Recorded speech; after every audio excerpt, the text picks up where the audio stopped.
এটা কি দেখাইলে তুমি নাহিদ রানা? যা দেখাইলে রাতের ঘুম তো হারাম করে দিলে।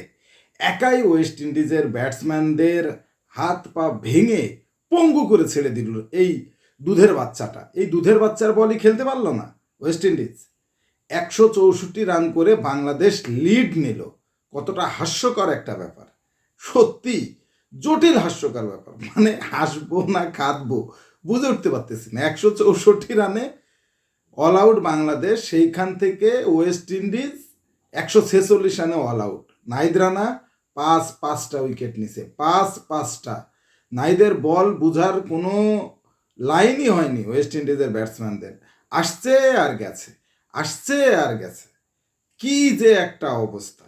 এই 164 রান করে লিড পাবে, ঘূর্ণাক্ষরেও বাংলাদেশের কোনো প্লেয়ার কি বিশ্বাস করতে পেরেছিল? মানে বাংলাদেশে যারা খেলছে, ওই 11 জন প্লেয়ার যারা মাঠে খেলছে, তারাও কি বিশ্বাস করেছিল যে আমরা লিড পাবো? এই 18 রানের লিড অনেক মূল্যবান। এই টেস্টটা বাংলাদেশের জন্য অনেক মূল্যবান, এবং এই 18 রানের লিডের উপর ভিত্তি করে এখন বাংলাদেশ কিন্তু অলরেডি জয়ের স্বপ্ন দেখছে।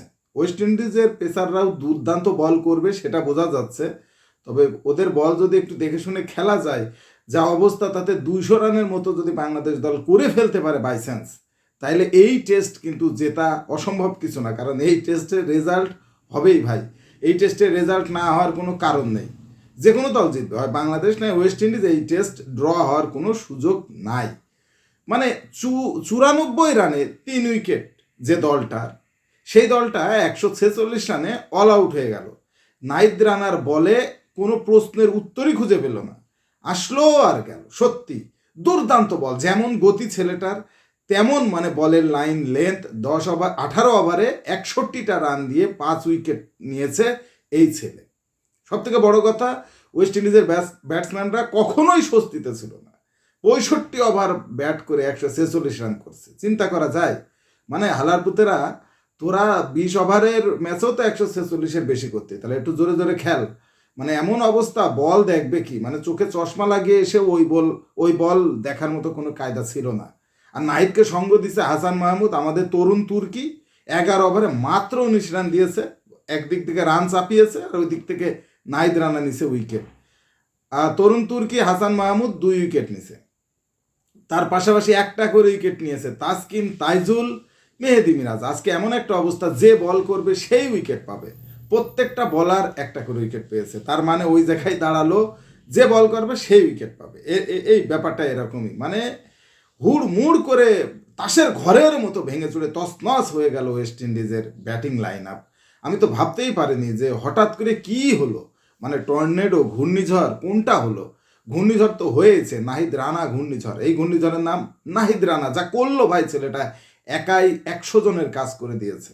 বাংলাদেশকে স্বপ্ন দেখাতে শুরু করেছে নাহিদ রানা, এবং নাহিদের এই স্বপ্ন আমার মনে হয় বাংলাদেশের যতগুলো লোক আছে দেশে বিদেশে সকলেই এখন দেখতেছে, এখন দেখতে পাচ্ছে। ওয়েস্ট ইন্ডিজকে হারানোর মতো সুযোগ আমরা তৈরি করতে পেরেছি এই টেস্ট ম্যাচে।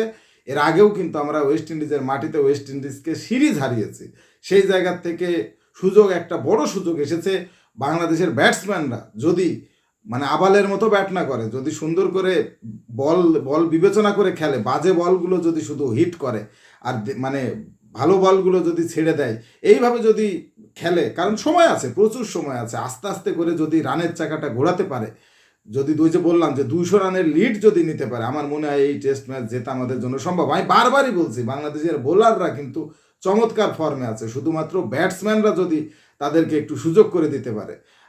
নাহিদ রানাকে অসংখ্য ধন্যবাদ। আবারও সে তার এই 5 উইকেটের পুরস্কার স্বরূপ সে কিন্তু জাতীয় দলে ওডিআই সিরিজেও চান্স পেয়েছে। অর্থাৎ ওয়েস্ট ইন্ডিজের সাথে যে ওডিআই সিরিজ, সেখানেও নাহিদ রানা চান্স পেয়েছে। আগুনের গোলা ছুড়বে রে ভাই, আগুনের গোলা ছুড়বে।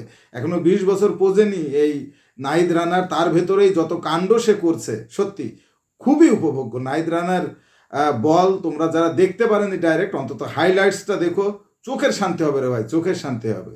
দোয়া করো যাতে টেস্ট ম্যাচটা আমরা জিততে পারি।